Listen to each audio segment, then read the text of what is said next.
I'm Brian Winnikins at the 73rd Annual NAFB Convention in Kansas City. Thank you to our broadcast sponsors, including Growth Energy.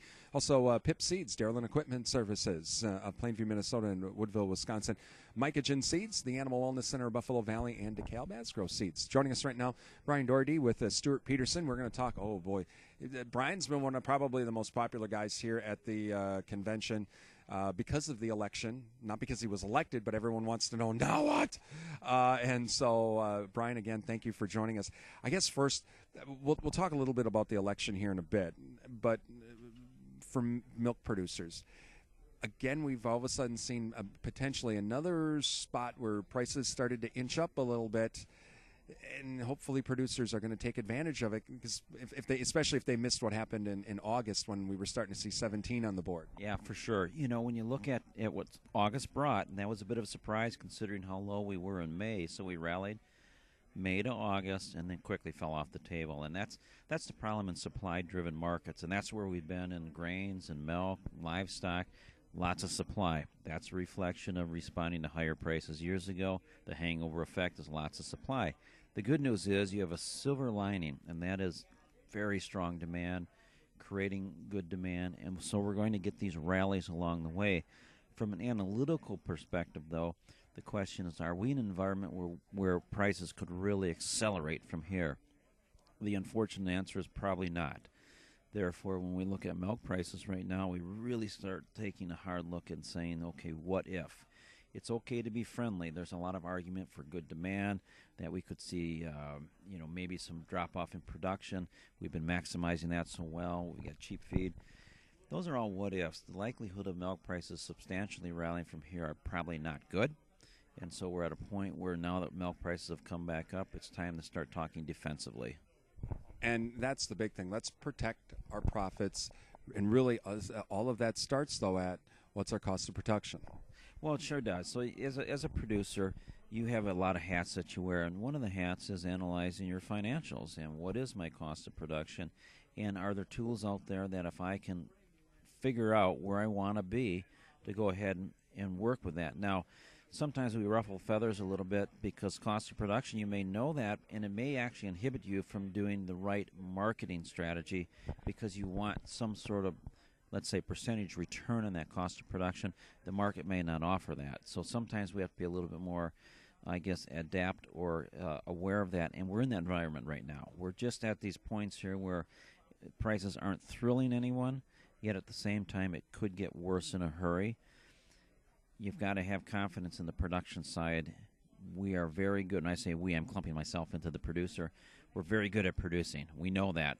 The ebb and flow of demand is what concerns us, and if demand ebbs, prices drop $2 a hundredweight. We just saw that. So the key is right here, know that cost of production.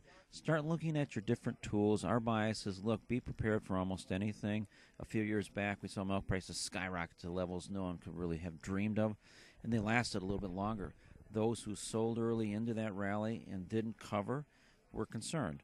They felt they gave too much away too quick. On the other hand, who wants to spend money on call options at high prices? Yet you need to be prepared. So my bias is to take a pencil, paper, pencil it out, know your different marketing tools, and look at trying to implement those to best fit your needs in operation. If you need help or guidance with that, talk to somebody that can help you achieve your goal, not give you an outlook. Outlook is one thing. That's helpful, but help them to help you achieve your goals.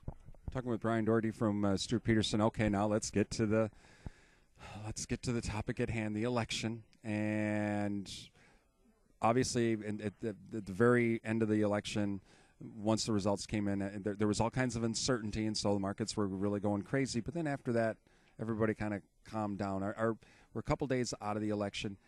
Has the shock and awe of it pretty much gotten through the markets? Well, it'll wear off, and I'm going to say it probably has gotten through the markets. It's been really interesting to sort of watch how different markets have responded, and my bias has always been, we can have feelings, emotions, but the market's going to vote, and the market's going to vote through the masses. So right now there's been more people willing to put money into the Dow or into the stock market thinking, hey, this looks better for the U.S., it looks better for my investment possibilities, this pro-business, pro-growth approach.